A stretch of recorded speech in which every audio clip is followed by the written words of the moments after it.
Good morning. My name is Lisa Graff, and I am a nurse in the states of Rhode Island and Massachusetts. I practice in the acute care setting and have done so for about 5.5 years. I am a candidate for a master's degree in nursing with a concentration in psychiatry and mental health. I am here today to persuade members to vote in favor of House Resolution 153, which is sponsored by Rep. Bobby Owens of Illinois' 1st Congressional District. HR 153 would prohibit brand name drug manufacturers from compensating generic manufacturers to delay entry of generics to market.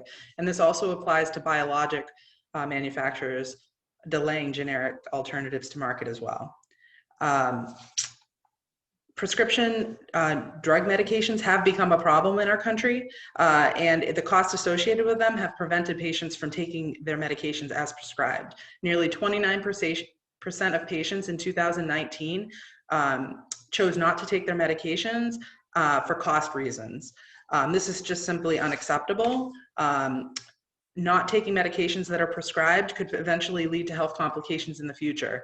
And there are things that we can do to prevent patients from making that difficult choice. HR 153 would be beneficial for that. Overall, healthcare expenditures in the US have increased exponentially in the last 20 years, and pharmaceuticals have definitely played a role. There have been nearly $200 billion worth of additional dollars spent on pharmaceuticals in 20 years. More than that, prescription drug prices have increased 33% since just 2014 alone. The cost of all healthcare has increased, but pharmaceuticals has increased at a higher and faster rate than other areas within healthcare. For instance, 30% increases in inpatient hospitalization services, 23% increases in nursing home care, and 19% in dental care. But pharmaceuticals are at the very top with a 33% increase in the last 6 years. I also want to describe the difference that a generic alternative can have on monthly costs for the consumer. If we look at Lipitor specifically, it's a brand name medication used to control cholesterol levels. A 30-day supply of Lipitor is estimated at $146.93. Its generic equivalent, atorvastatin, is $36.80 per month. This is an 80% cost savings month to month.